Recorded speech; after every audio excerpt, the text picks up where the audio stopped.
देखिए हम यहाँ सब हिरवा सबके प्यार और आशीर्वाद पाने खातिर आए बनी। इनमें हमार कौन गलती नहीं बताई। इतना जगह बा रुआ लोगों के जगह से ज्यादा लगाव भी बा।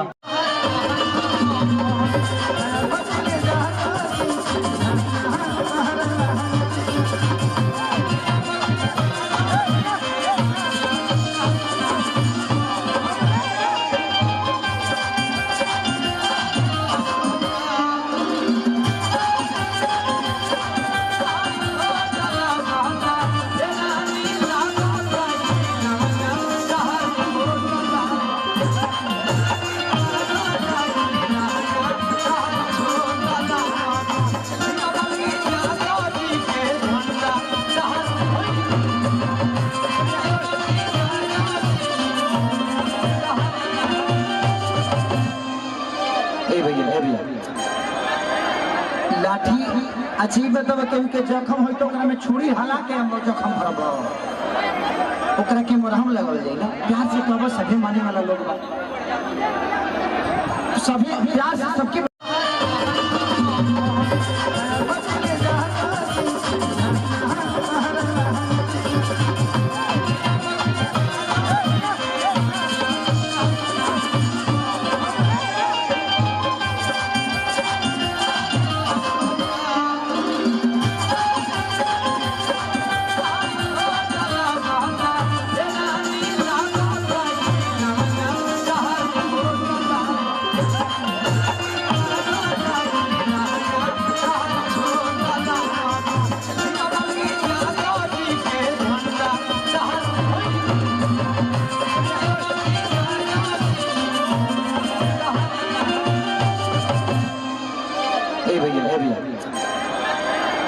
लाठी अच्छी बताओ के जख्म हो तो में छुरी हला के हम जख्म भरब ओकरा के मरहम लगल जाए ना। प्यार से कहब सभी माने वाला लोग सभी प्यार से सबके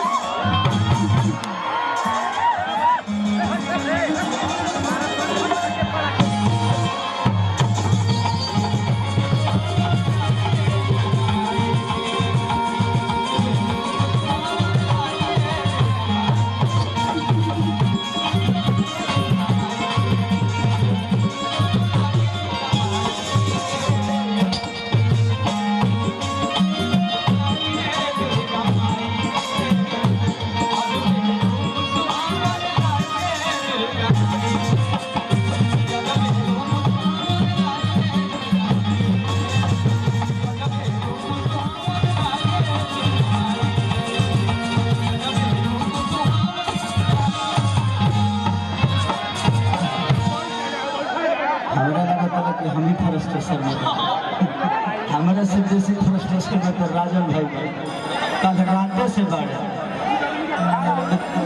फेफड़ा हेल्थ फ्रस्ट्रेशन में आ गए। अब जब होली बाजिए गई बा सहारा बाजी के तो चलते हो वही में ले लगा काम रहा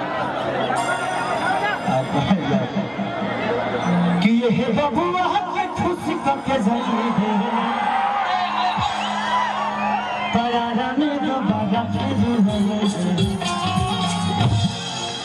लेकिन चलिए देखिए पहले के भजन में आजकल के भजन में बड़ा अंतर हो गया भैया। पहले के माता बहन बेटी जब मंदिर में जाते हैं तो बड़ा प्यारा खूबसूरत एगो भजन का होता है बाबू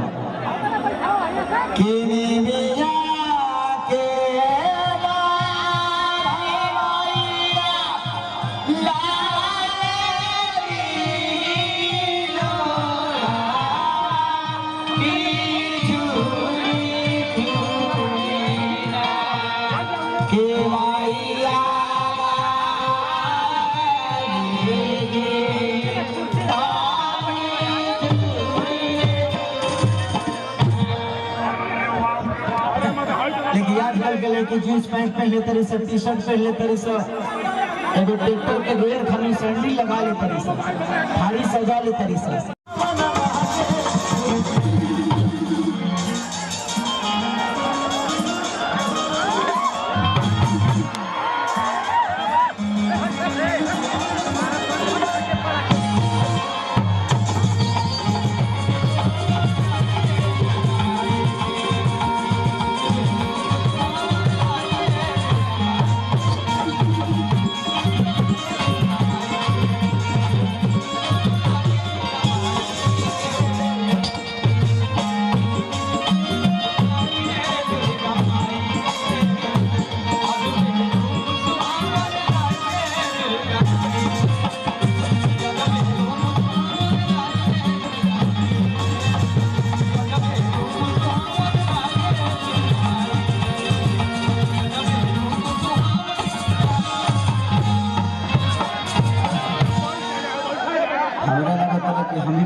हरदे पर स्टेशन में आ गए।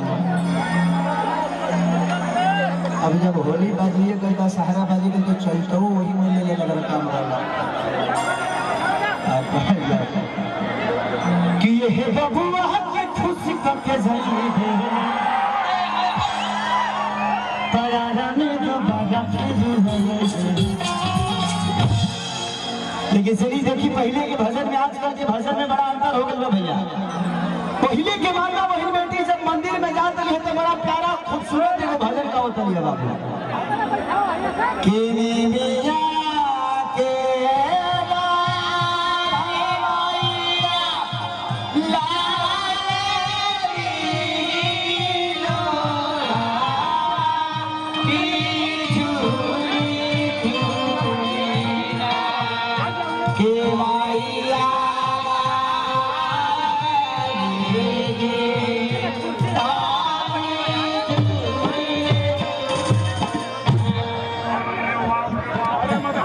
आजकल के लेके जींस पैंट पहन लेते रही सब, टी शर्ट पहन लेते रही सब, एगो ट्रैक्टर के गेयर खाली सैंडल लगा लेते रही सब।